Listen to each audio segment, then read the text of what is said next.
சொல்லு மித்ரா. மகேஷ், எங்க போயிருக்க? நான் காஃபி எடுத்துட்டு வந்து பார்த்தா ஆளை காணோம். நான் உனக்கு ரொம்ப நேரமா கால் பண்ணிக்கிட்டு இருக்கேன்.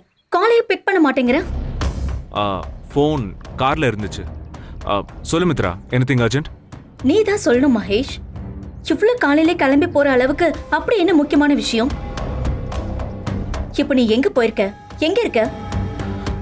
நான் அன்பு வீட்டு வாசல்ல நிக்கிறேன் மித்ரா. ஆனந்திய பார்க்க வந்தேன். ஆனந்திய பார்க்க போனியா? ஆமா, பார்த்துட்டேன். கிளம்ப போறேன். மகேஷ், ஆனந்தி உடம்பு முடியாம இருக்கா, ஓகே தான். அதுக்காக எங்க போறேன்னு கூட சொல்லாம இவ்ளோ காலையில அங்க போறதெல்லாம் என்னால அக்செப்ட் பண்ணவே முடியல மகேஷ். இதெல்லாம் கொஞ்சம் ஓவரா இருக்கு. மகேஷ், அப்படி என்ன அவசரம் இப்பவே போய் பார்க்கணும்னு சொல்லிருந்தா நானும் உன் கூட வந்திருப்பேன்ல. நம்ம 2 பேரும் சேர்ந்து போய் பார்த்திருக்கலாம்ல. லுக் மித்ரா, உனக்கு ஆனந்திய பார்க்கணுன்ற எண்ணம் இருந்தா நீ வந்து பாரு. பட் இதை சாக்கா வச்சுக்கிட்டு ஏன் கூட வரணும்னு நினைக்காத. குழந்தையோட ஹார்ட் பீட் கேட்டதுல இருந்து என் மனசு சுத்தமா சரியில்லை மித்ரா.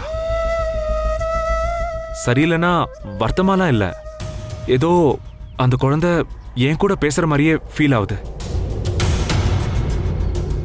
அந்த சத்தம் என் மனச ஏதோ பண்ணுது.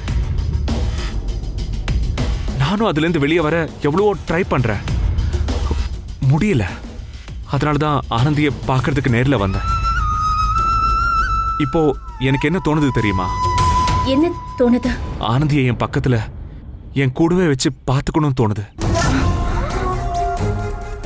அந்த குழந்தை கூட தினமும் பேசணும்னு தோணுது. ஆனந்தி வயித்துல குழந்தை இருந்தாலும் அந்த குழந்தை என் கூடவே வளரணும். அந்த குழந்தைய நான் வளர்க்கணும்னு ஆசையா இருக்கு. Stop it Mahesh.